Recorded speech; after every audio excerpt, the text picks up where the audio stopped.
Alright, here we go. So, we completed the first case pretty easy. Um, Except when I, we got stuck because it was so obvious we were not seeing it. I actually would agree. Just kind of easy that, we were able to finish it in one evening. There wasn't anything like so despairing that we had to come back to it. I was half asleep and stuff. Yeah. So now we start episode 2. I don't know who that is It in the looks like Whippity Whip. silhouette. Kind of does, actually. It does kind of look like Whippity Whip. Alright.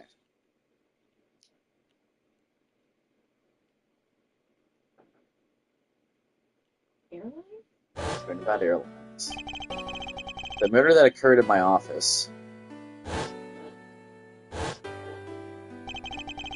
The return of the great thief Yadagarasu. Thinking back, everything began on that fateful day 2 days ago.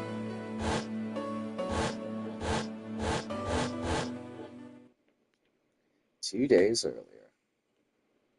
What? Oh man, Edgeworth died 2 days before? There's wine.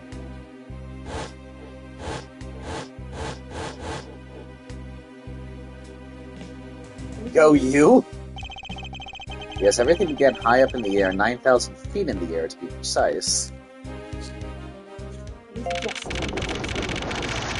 Thank you for flying Go You Airlines. We are currently experiencing some slight turbulence.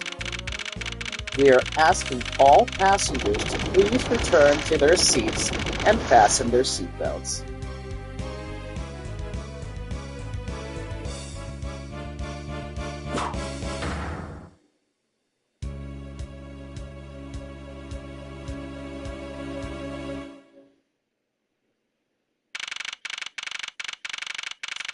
Oh wow, this happens in the air?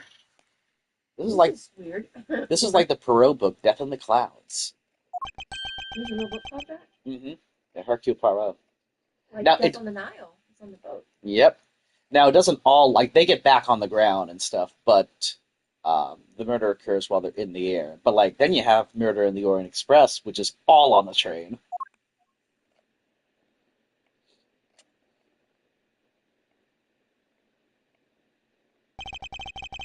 Why do I feel like I just woke up from a horrible nightmare? 6:13, huh? Guess I was out cold for about 10 minutes. Ha, slight turbulence indeed. Ladies and gentlemen, we are currently experiencing some slight turbulence. For your safety, we ask that you return to your seats and fasten your seatbelts. I suppose turbulence is to be expected on a flight, though admittedly I'm less comfortable with it. Ah, yes he is. Hmm? What's this? A travel wallet? But it's not mine. How did someone else's travel wallet wind up in my pocket? Ugh, my head. Why won't this headache go away? I'll take care of this travel wallet later, or hand it off to an attendant. Ugh, from earthquake-like turbulence to an elevator?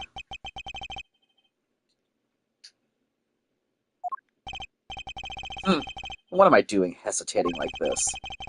Actually, I know full well why I hesitate. It was when I was still but a young child. I remember. Yeah, I remember that. Oh, I got a text. I think it was wedding related or something like that. Ah, it's the email. Okay. I'll give you the email after we're done playing. But how long am I going to let my past haunt me? It's just an elevator.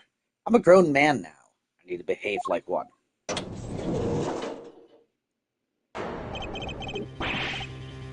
What the? That looks like, Kristoff. It's not. He's a fright of it. He's got like, you know, Yeah. What in the world happened? Is there something wrong, sir? I must ask if you please return to your Eek! He's dead! Almost thought she was laughing about this. Please calm down. We mustn't jump to conclusions without all the facts. What's wrong? Did something happen? You murderer! What? No, you have it all wrong. It wasn't me.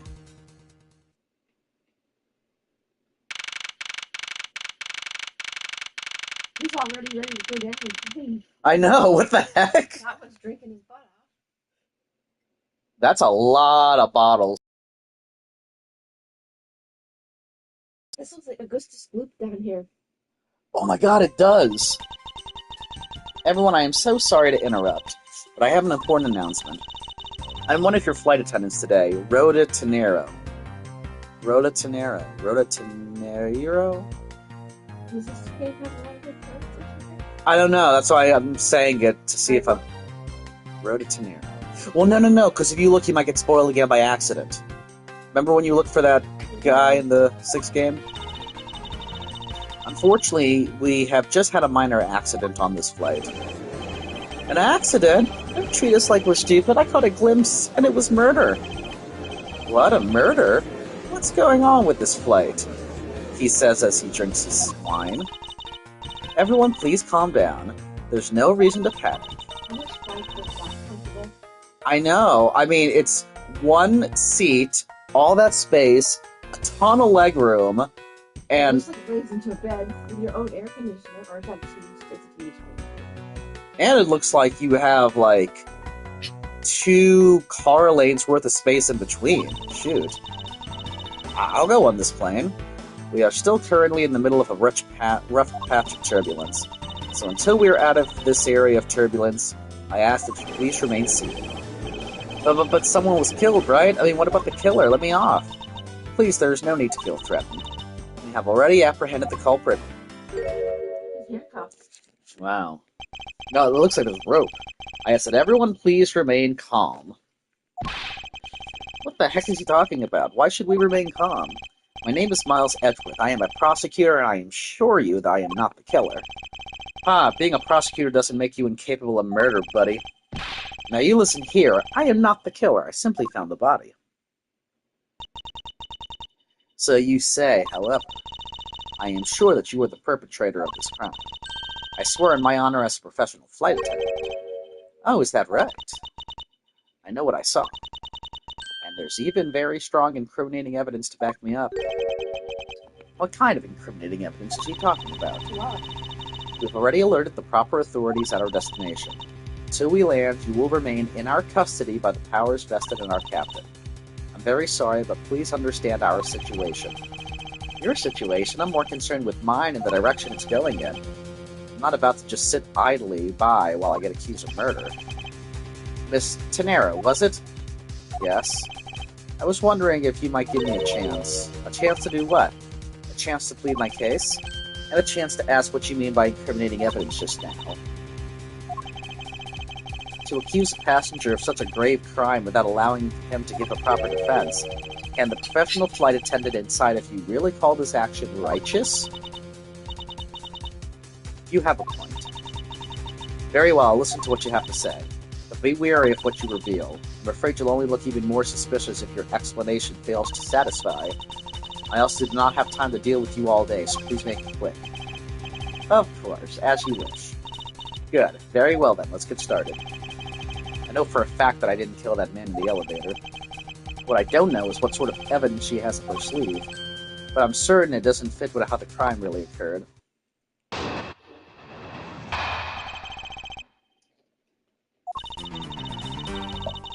I swear to tell the whole truth as a professional flight attendant. Unfortunately for you, Mr. Edgeworth, I am certain you are the killer. The scene I saw in front of the elevator, it was you standing there with fresh blood dripping off of the murder weapon. So if you would please cooperate, we'll turn you over just as soon as we land. That's it? That's her evidence? I don't think you could ask for more perfect witness testimony. Wouldn't you agree, Mr. Edgeworth? Not really. It's hardly perfect when there's a gaping hole in it.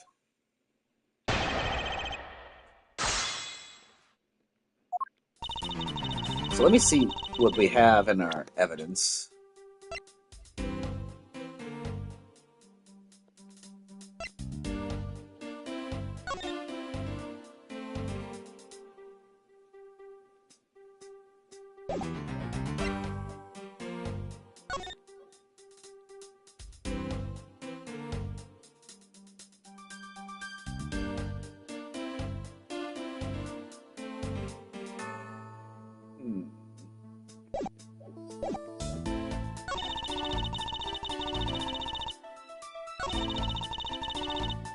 She has her hair bunched up very strange in the back.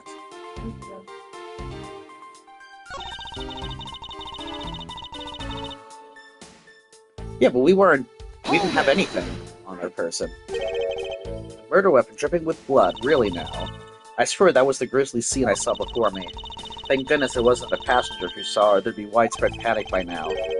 As I recall, you were quite panicked yourself at the time. Excuse me? You were scared enough to misread the situation and accuse me of murder. Nonsense! Professional flight attendants cannot afford to be that flustered. I witnessed the murder scene and am now listening to your defense, all with a smile. Her eyes twitching. Well, she was sweating earlier. Apparently you also lie with a smile on your face. So if you would please cooperate, we'll turn you over just as soon as we land. Hold it! I am not the culprit, and yet you would keep these restraints on me? Mr. Edgeworth, please try to understand what kind of situation you're in right now. What exactly is my situation? I have the backing of the captain to keep you bound in this way. We are within our legal right to restrain anyone who might threaten our captain mid-flight. In essence, you're in the same situation as someone who has been arrested by the police. So I am to stay restrained until I can clear up all of her doubts? At least I'm close. Her mistake shines like the silver lining on a dark rain cloud. And I'm going to capture some of that light with evidence. So, I think it's this statement with this evidence. Objection! And I'm wrong. What do I think about it, though? I'm sorry. Why are you apologizing? I was being unprofessional. As a pro, I should have listened to your question with a smile. And I must also answer all questions with a smile. Or just say what you mean, that you have no answer to my question. Give the wallet, because that's the only thing I understand. That's true. Objection! Miss Tenero. Well, what is with all the yelling all of a sudden? Force of habit. Well, it doesn't matter. Miss Tenero. You say you saw the murder weapon dripping with blood, is that correct? Yes, all that blood. Drip, drip, drip. Just recalling that scene sends a chill down my spine. Sorry, but your so-called professional flight attendant training has failed you. What? I'd like to direct your attention to this. Do you know what this is? It's a travel wallet, right? But it looks a little big and bulky. The thing you saw me holding when I discovered the dead body in the elevator was this very travel wallet, Miss Tenero. What? Impossible. Now then, do you still think I am the killer? That I killed him with a travel wallet? But I saw blood dripping from the wallet, I know I did. As you can see, this wallet is clearly stained. But if you would be so kind as to take a whiff, I think you'd agree it's only grape juice. Then... That's right, you mistook grape juice for blood. The murder weapon dripping with blood does not, in fact, exist. No! There, that should clear up that pesky accusation. Wait just a sec. That is... I mean, even a wallet could be deadly if it was wrapped around something heavy. I demand that you show me what's inside, please. She's trembling, and the tacked on please at the end sounds like I've got her. There's no need to look inside. Even you can tell from its appearance that it's light. No, I can't be sure of anything until I see the contents of that wallet for myself. She's a persistent one. I suppose we have no choice but to see what's inside. Miss Tenero, if you would be so kind as to open the wallet and check its contents for me. Alright, I usually don't pry into passengers' belongings, but we have no choice here.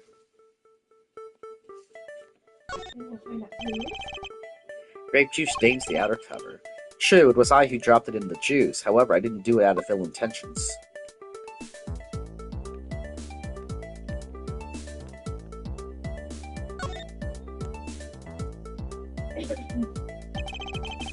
Seems that this passport is all that's in here.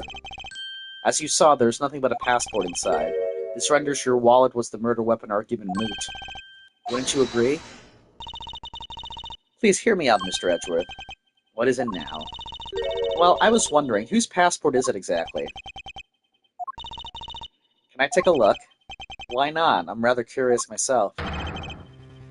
This is Abby Hicks? Ackby Hicks? Or Hicks Ackby? Is the surname the last name? Surname is the last name. Okay, Ackby Hicks, or Ackbay Hicks. I think it's Ackby Hicks. Republic of Virginia. Male, type key. Just as I thought, this travel wallet belongs to Mr. Ackby Hicks, which makes it the victim's property.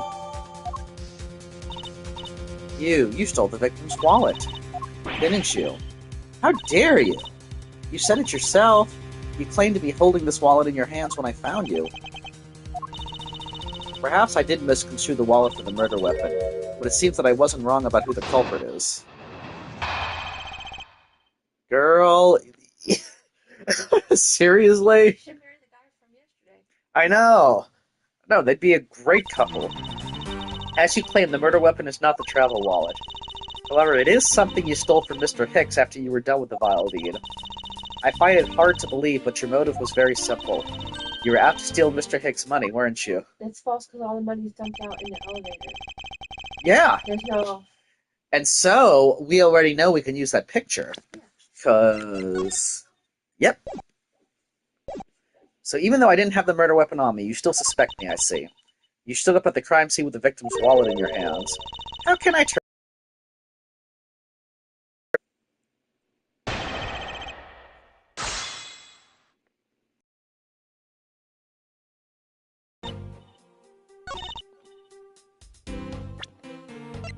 Objection! Miss Tenero? What is it now? Miss Tenero, I wonder if you noticed the contradiction within your own testimony? What are you talking about? It's simply impossible that the motive for this murder was monetary theft. One glance at the crime scene should have told you that. What about this scene would prove that the motive was not the money? Probably the money? Take that! I may direct your attention to the things strewn all over the floor. Ah, that's right. This floor is covered in bills and coinage. By your rationale, these were the things the killer was after. Ah. I think we can assume that the wallet fell during the victim's struggle with his killer. And I would think that the killer would have noticed something like money scattering everywhere. Furthermore, as you can see, there was no effort made by the killer to gather the money. But the wallet... Ah, yes, the wallet. You will also recall that the only thing in it was Mr. Hicks' passport. Ah. If you are really insisting that it was a crime based on greed, then you're claiming that it was all for an empty travel wallet. Forgive me? Please? I would almost forgive her if she thought she was misunderstanding, but it seems like she's hiding something. It's strange. I don't know, what the heck? The guy on the right? Maybe we didn't notice him before? Are you saying the attendant's wrong? So that guy isn't the killer? Ha, don't believe it. Later, it's easy to see how you mistook the wallet in my hand for the murder weapon. I took no offense that you thought that I was the killer. Mr. Edgeworth. Thank you for releasing me.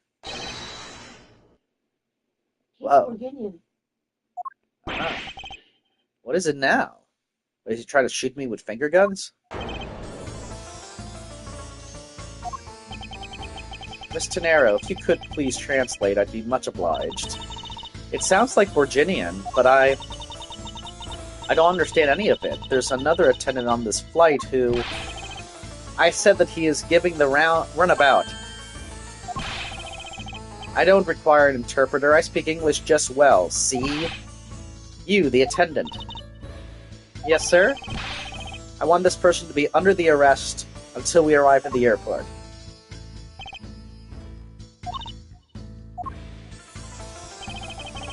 I'm sorry, sir, but what exactly are you hoping for? What is it you want? I am finished talking to the likes of you. Please, I would like to hear why you would like me to be held under arrest until we land. You! How dare you try to waste my time? You were the one who stuck your nose into my affairs. I wanted to spend even at least one more second with my precious art. I have no time for other things. I know what you are. I see through you. Insolvent. Yes, I am pretty sure that's how you say it in English. I'm pretty sure he means insolent. Well, I should hope I'm not monetarily bankrupt, but I don't think that's what you meant. I'm sorry, but I don't think I caught your name. I am Zinc LeBlanc II. I am a very wealthy man in the Virginia.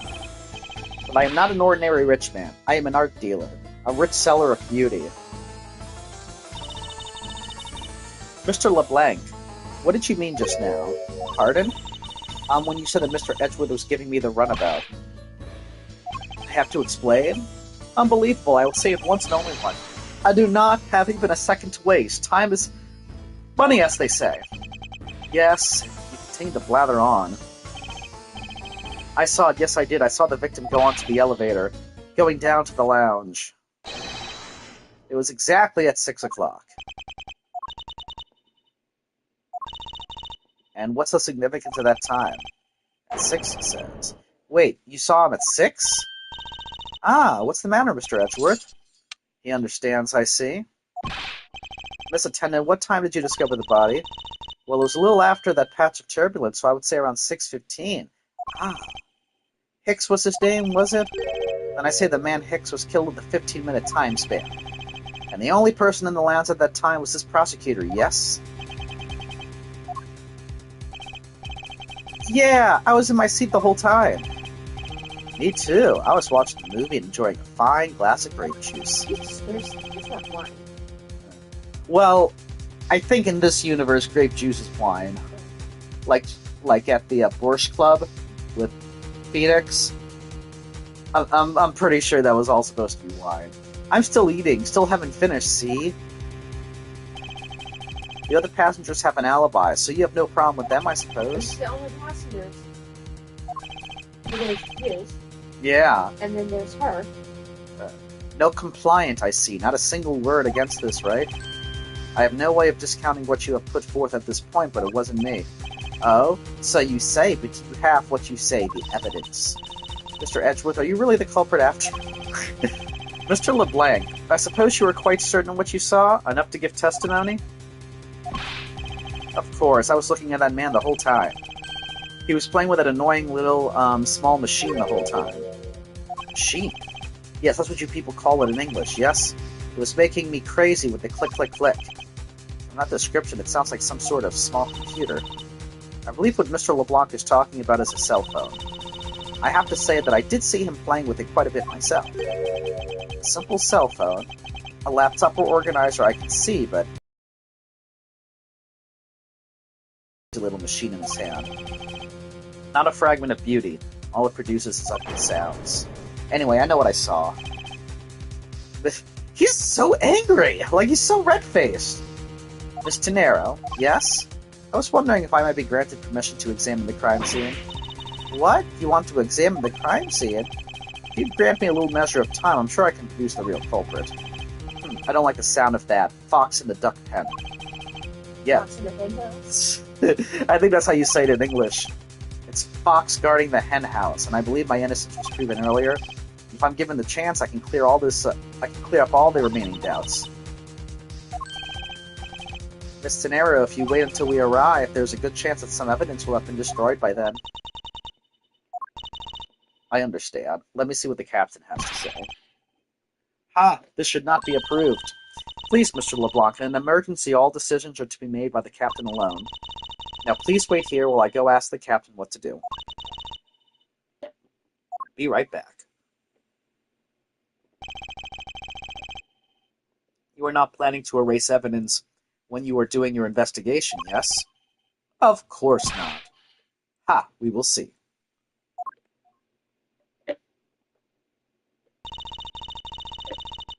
Mr. Edgeworth, you have the captain's permission to investigate the crime scene. Well, what? Unbelievable! I am in your debt, Miss Tenero. However, there's one condition. I am to supervise you. Can you agree to that? Of course, I see no problem with that stipulation. It's only natural, as I am a suspect in this case. I take full responsibility and will watch Mr. Edgeworth's every move. I hope this is reassurance enough that there will be no foul play. Now then, Mr. Edgeworth, shall we proceed? If you should need my help with anything, please feel free to use triangle to talk. It's time to head to the scene of the crime, the first floor lounge. So there are stories, there's abundant room. I'm impressed.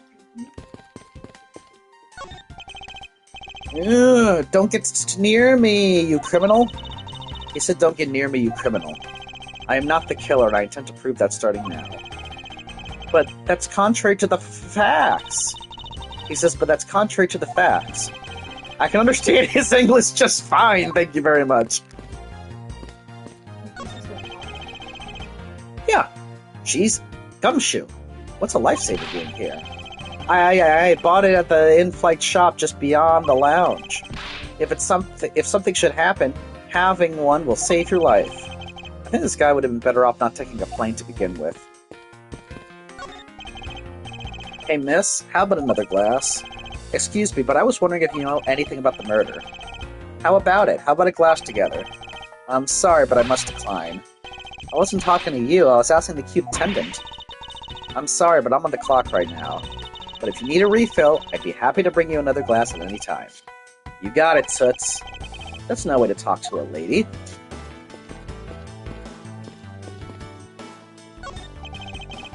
If I may have a word with you.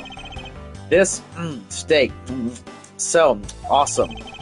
That's great to hear. However, I would like to ask you a few questions. I was here whole time, so wouldn't know. Eat or speak, please pick one. Oh, Emma? Yeah, he picked eating. Yeah. I think he chose to eat. Yes, I can hear that.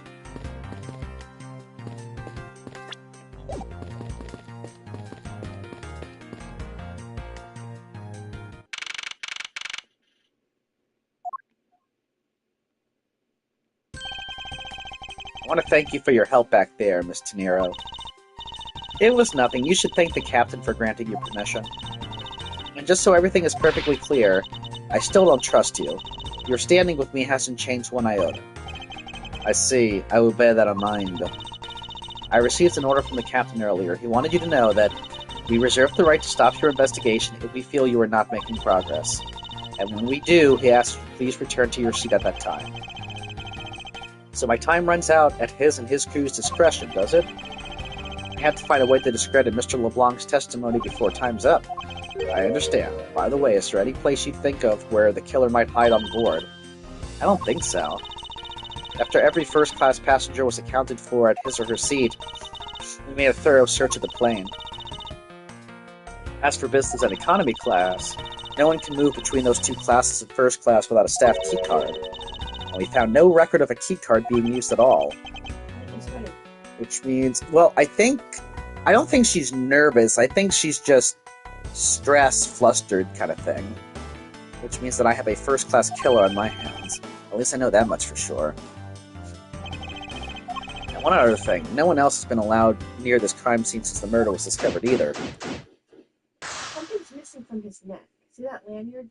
It's not. Yes. Now then, let's get started. But where should we start from? Let's start with Mr. LeBlanc's statements. The crime occurred between 6 and 6:15 a.m. During that interval, the only person in the lounge was myself, which would make me the prime suspect. However, since I did not kill Mr. Hicks, that means that the killer was around somewhere. If we are to believe what you say is true, then yes. The first order of business will be to gather information to win your trust. What's this on the floor? What or who is this? This is a bronze statue of the founder of GoU Airlines, Mr. Hugo Hughes. The one on the left is when he was in his 40s, and the other is him in his What? Did the man age it all over those 4 decades? Maybe I need to squint more. I was actually trying to see what this was. Yeah, but I guess it's important. What floors does the elevator service? Only the first and second, although it can go down to the cargo hold. However, that requires a flight crew key card. So the only floors accessible to passengers are the first and second, huh?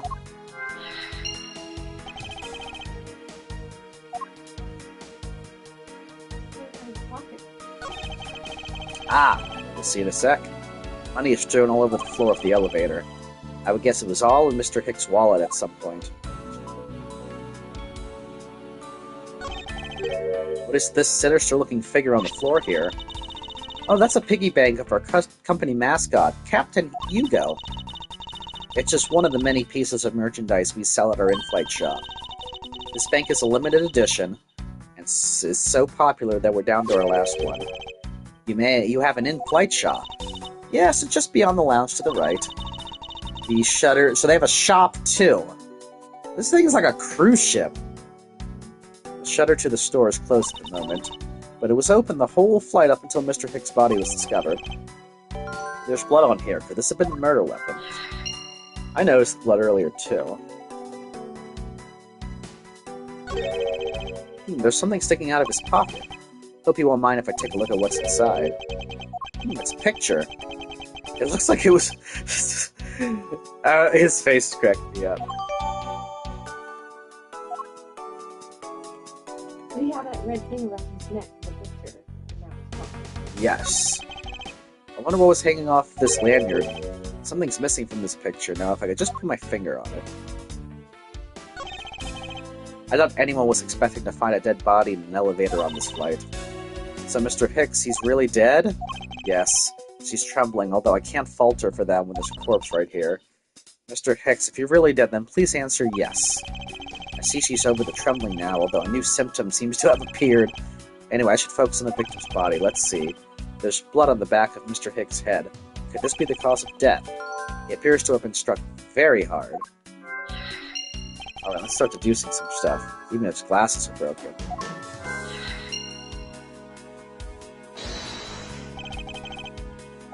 Oh, no.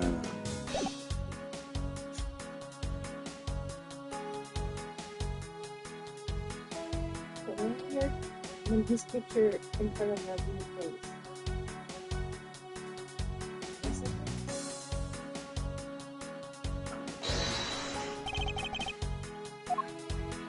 Let's see. This. Okay, that's his phone. Eureka! Mr. Hicks' machine is nowhere to be found. His machine? Cell phone, Miss Tenero. Ah, so I guess it's because it's not here. Yes, I think we can safely deduce that the killer took it. And then maybe...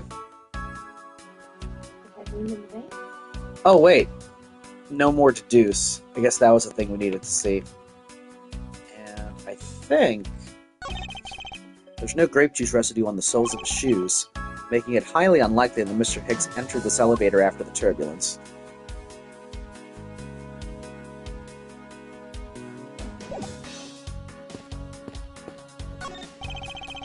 Glasses and candles thrown into disarray by the turbulence.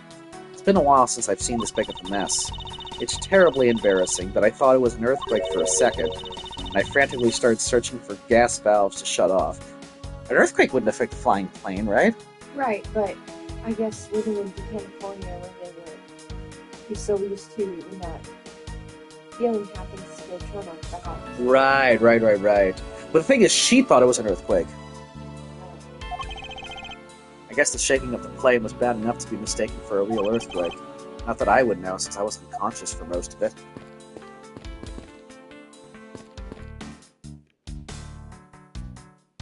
Wait a minute.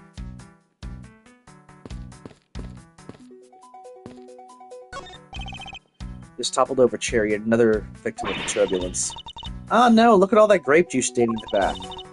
It may not look it, but this chair was extremely valuable. It was? Yes, it was used when the Rocker Pals came to tour this plane. The Rocker Pals leader sat in this very chair. I'm sorry, but what are these Rocker Pals? Can't believe you've never heard of them. They're all the rage. The Rocker Pals are an extremely popular international band. They added the Pals part as they became more popular, especially among teens. Oh, that explains it. I'm not really one for the music today. Maybe I should ask Detective Gumshoe about them later. On second thought, I can already see how confusing the conversation will get. There's footprints going underneath there. Yes. The in-flight shop is just behind these shutters.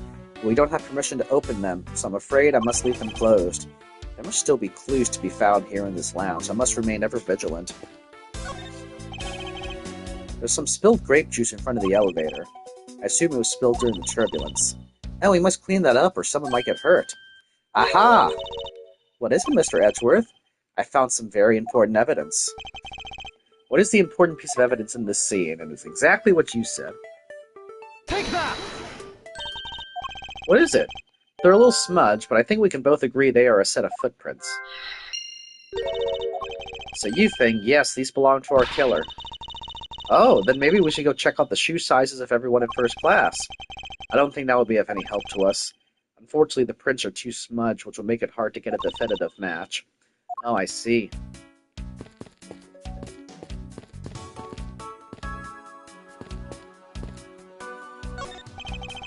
These bottles and glasses must have been broken by the turbulence. This is quite a bit of broken glass here. Please be careful when passing through the area. Thank you very much for the warning, Mr. Edgeworth. However, no matter how kind you are towards me, know that it does not clear up any suspicions I have about you. I wasn't warning you for the sake of clearing my name. Yeah, for realsies. This door leads to the flight attendant's room, but please understand that it's off limits to unauthorized personnel. The room is giving off the scent of women's perfume. One would think that perfume would smell great, however, to me it simply smells. Not that I have any interest in what lies behind this door. Perhaps you return to the investigation, Mr. Edgeworth? Mr. Edgeworth? Sorry, I spaced out for a second. These counter windows offer a glimpse of the sky, but these clouds, they tell me nothing. Mr. Edgeworth, you look like you're talking to the clouds. Is that so? Then tell me, what do you suppose I said to them? I don't know, but it looked like a rather one-sided conversation. The clouds, they tell me nothing. Alright, let's see if we can deduce some stuff. Oh, whoops. Sorry. Miss Tenero, I'd like to ask you about investigating the lounge. As long as you have the captain's permission, I can't stop you from looking around.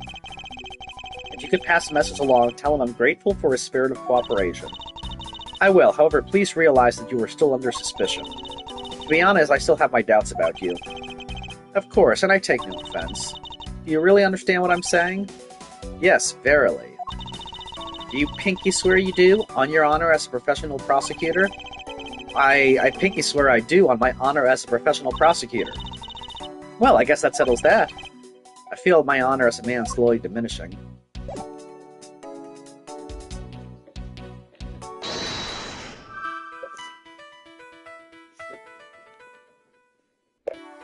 I would think where the killer could have been would be the spilled grape juice and footprints.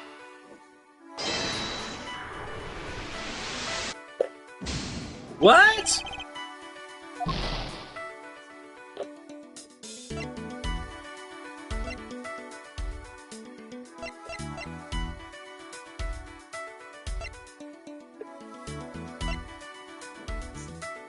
Maybe the killer was in the elevator and surprised them. That could be it. I also think this was the murder weapon. Let's put these two together. A statue with blood on it lying next to the body of a man who was beaten to death. Oh, Mr. Edgeworth, I think I figured something out. Yes, what is it? The way the blood is on this, it looks like it matches up with the wound on his head. Well, aren't we deserving of the Master of the Obvious title? Well, what do you think, Mr. Edgeworth? Don't you think that's worth investigating? It would appear that this figurine is our murder weapon. Oh, I just knew it. I mean, I can't think of any other connection. Perhaps Master of the Oblivious would be more befitting.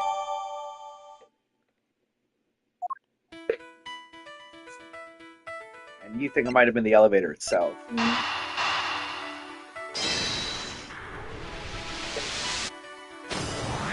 Yep. True, there wasn't anyone else in the lounge other than myself right before the turbulence. But if the killer was in the elevator along with the victim, then that's a different story.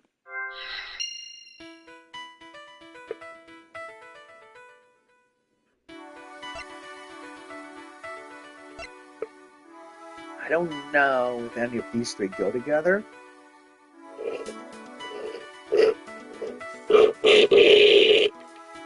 Ah, that was a good smoothie. Okay.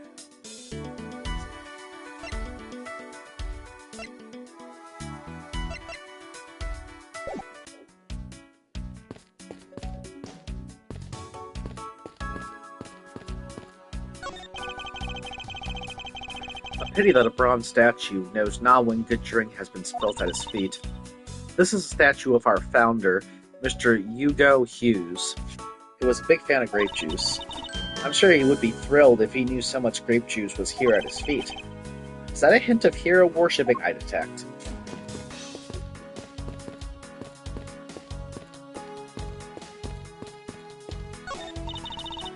This grand piano is the pride of this plane. It can play the music of whatever CD we insert into its CD drive. That's not a piano, it's more like an overgrown music box. But its keys to press along with the music as though there really is someone playing it. Some people have entirely too much money to waste on overly complex toys.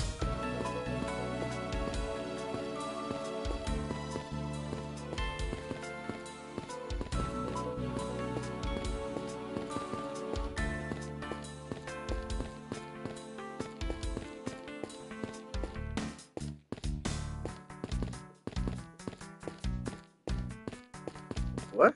Oh. There are a few copies of Sky Magazine in the magazine rack. This month's special is an English trivia quiz. That's not a bad idea. I've heard that the youth of today don't know a particle from a participle. Now, please don't go around confusing people with made-up words, Mr. Edgeworth. Who's ever heard of such a silly word as participle? Case in point. I feel like I got everything.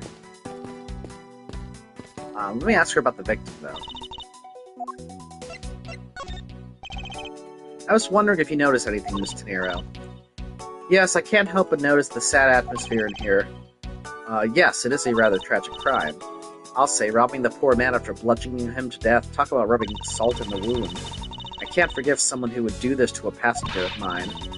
I swear as a professional flight attendant that I will capture the culprit with my own hands. And I promise as a prosecutor to solve this case with logic and deduction. I should go over all the leads I've collected so far one more time. The key to solving this lies at the intersection of my logic and the evidence. But you didn't tell me anything about the victim. I was wondering whose footprints those are next to the elevator. I'd say the killers, wouldn't you say? Even if they aren't, I'm sure they are a vital clue to solving the case. Ooh, maybe there are other clues waiting to be found in other places. Come on now, Mr. Edgeworth, let's go find them together.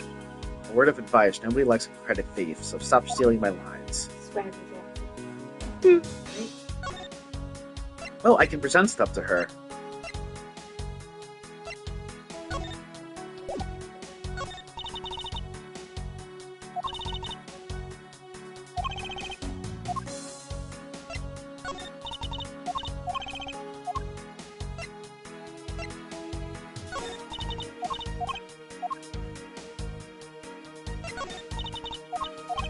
Yeah, I don't think she's gonna tell me anything about anything.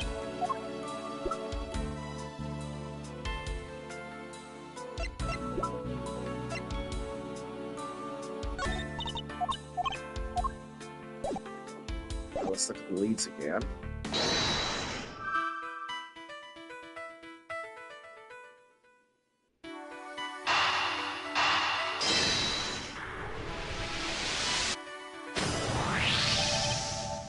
I have it.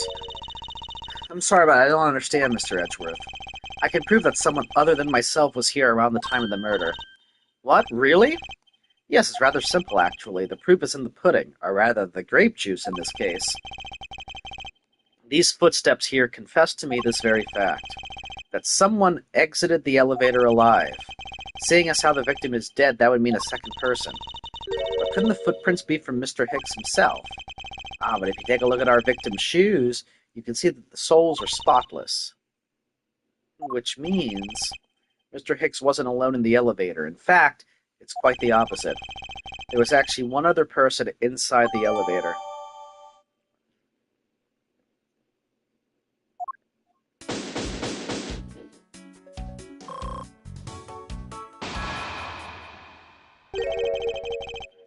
What's going on over there?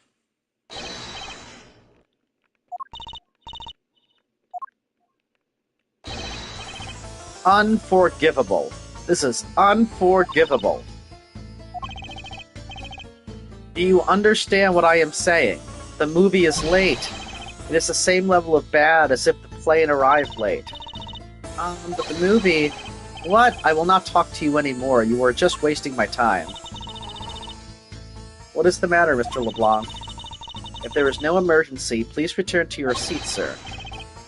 Do not tell me what to do. I need not to sit down.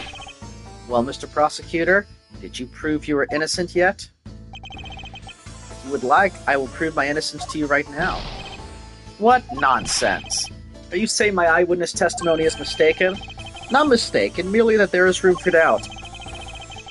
I'd be most honored if you could please tell me what you saw in detail once more. Fine, suit yourself.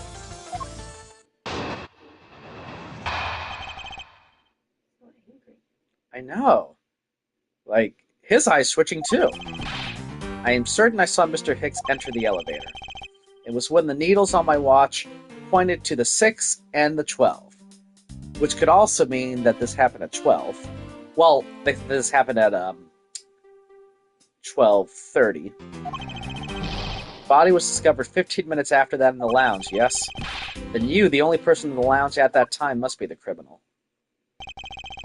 Mr. LeBlanc's conclusions seemed to make logical sense. After all, the only person in the lounge at that supposed time of the murder was me. So, my eyewitness testimony. If you think you can destroy it, then come, let me see. Hurry, do I look like a man who is having the time to wait for you? Why is he so irritated? I'm the one accused of murder here. Anyway, I must find a way to discredit Mr. LeBlanc's account somehow, and fast.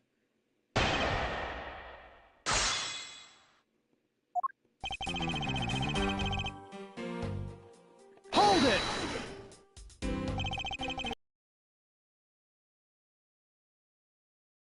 Time.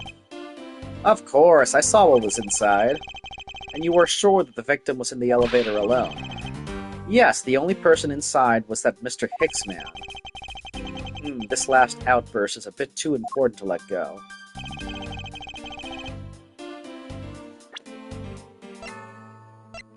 Objection! Mr. LeBlanc, what is it?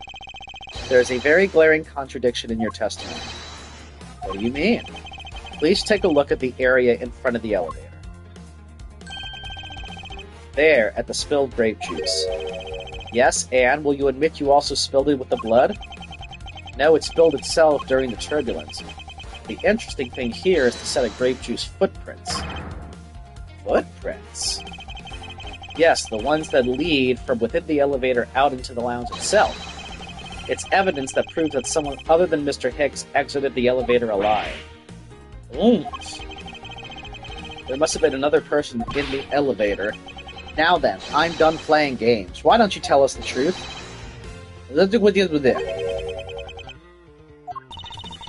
Can you please translate for us? Where's her outfit? My God.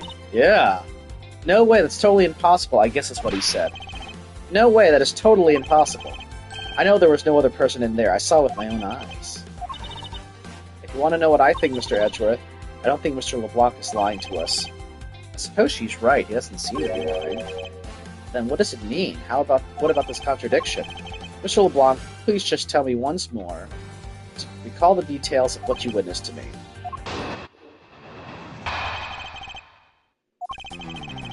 I was very upset when Mr. Hicks passed by my seat. I was always checking the time over and over again. I happened to follow that man with my eyes when he passed me, and I saw clearly into the elevator he was entering. But I swear there was no one else inside. No one. Mr. LeBlanc, if you would please calm down. What? Dare you too have an issue with my eyewitness testimony? Ah, no, not at all. Please forget I said anything. Yet again, he doesn't appear to be lying. I can't let this testimony stand as the truth. See, I automatically thought he was the killer, but if he's not actually lying, or there's nothing suspicious, then I wonder. I was very upset when Mr. Hicks passed by my seat. Hold it! So are you still upset now? I am always upset. The only time I am not is when I have a piece of art in my hands. It's surprisingly easy to believe that about him. But I was even more upset when Mr. Hicks walks by me. Hold it! Why were you so attentive to the time? Because something unforgivable was happening. Come to think of it, you were yelling about something unforgivable earlier. I was giving a complaint to the attendant about the movie starting time. Return back to me my time, in money, you understand the point. Movie, is he talking about the in-flight one that's mentioned in the magazine? Ah, there we go, movie between 6 and 8. And see flight itinerary? Oh, it's blocked off. I was such a short flight. Yes. They were supposed to show License to Love, Laugh, Maim, and Murder. I cannot see that movie in my country. I can only see it on international flights. I look forward greatly to that movie. I checked my pocket watch whenever possible so I would not miss it.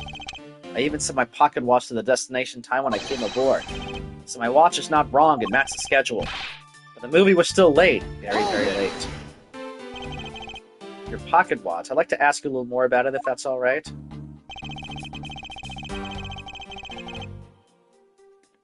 Hold it! So this movie you mentioned, is it the one listed in the Sky magazine? Yes. It was so looking forward to watching License to Love, Laugh, Maim, and Murder. Miss Tenera, was this movie shown on this flight? Yes, it was shown at the scheduled time. Isn't it possible you simply slept through it by accident? Nonsense, you doubt me? It's because it wasn't 6, it was 12:30. Stop pointing at me like that. Odd, how did he miss a movie that he was clearly hoping to see? I checked my pocket watch a great number of times, that much I know for sure. My watch is set to my destination's time. I always set it when I board the plane. You're sure about what you just testified, Mr. LeBlanc? Yes, of course, I'm a very busy man. I am immediately busy when I land. I have many places to go and no time to waste adjusting my pocket watch. I see, that was a very valuable statement you just made. Flatter me all you want, but you will not get 1 cent out of me. That's alright. All I require is this piece of testimony. Interesting.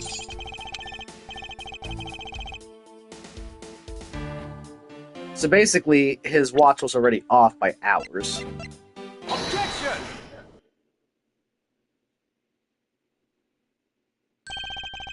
Mr. LeBlanc, you said this just now in your testimony. Now, if your watch has been set to our destination's time zone, it would mean that your watch is displaying the time of our destination. Yes, and the correct time is worth its 6 cents. I would like you to take a look at this.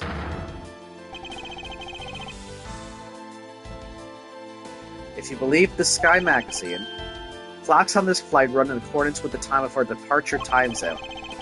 Of course, this movie schedule was also created with that in mind. Miss Tenero, for confirmation's sake, what time zone is this flight aligned to right now? Well, we made a short stop at a transfer point. That's right, it was in that small Asian country, the Republic of Zhangfa. But we didn't readjust our onboard clocks at that time, so right now we are still running on Burgundian time. What? The time difference between Bulgaria and our destination is 9 hours. In that case, it's only natural that your watch would be out of sync with the schedule. What? Further, with your analog watch set to our destination's time, it would appear to be running 3 hours fast when compared to the flight's onboard clocks. It also changes everything about your testimony, and you can bet 1,000,000 cents on that. In light of this information, it means you saw Mr. Hicks 3 hours prior at 3 a.m.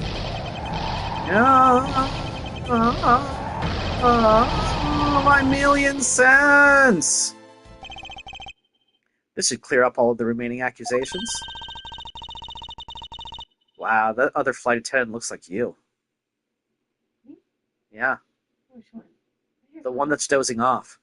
Oh, yeah. Well, maybe she's drugged. She went back down? I don't know.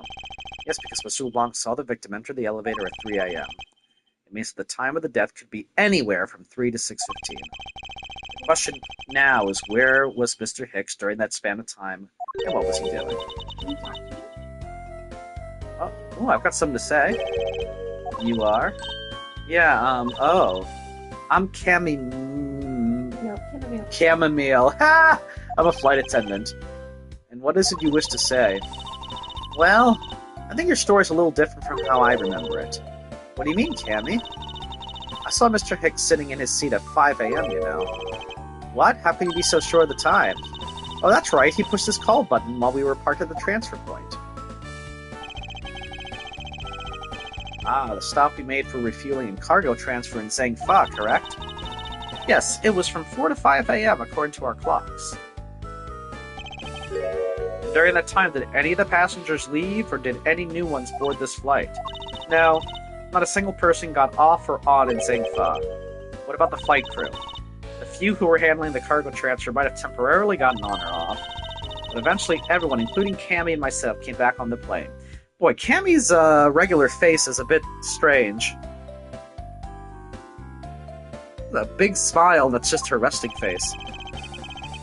So basically, I can assume that no one left or got on since our initial takeoff. Interesting, I should keep that in mind. Yeah, and I answered his call.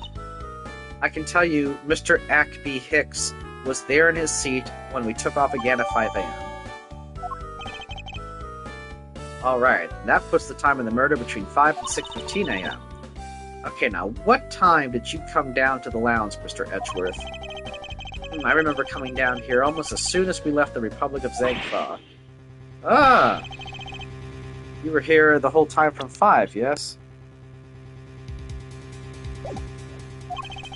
And you were the only one who could be the killer. Mr. Edgeworth, were you really here in this lounge the entire time from 5 a.m. onward? Fortunately, yes. Then how do we explain the footprints? Is it not obvious? This man waited for Mr. Hicks here in this lounge, waited to kill him. Then he put the corpse into the elevator. That is when the turbulence happened. My eyewitness testimony may have been mistaken. What time I saw Mr. Hicks enter the elevator on the second floor does not matter. We will keep it there. I can tell you're very tired. I ate a plate of food and then my body said, Yeah, it is pathetic. But it's, you know, it may be pathetic, but it's also weak.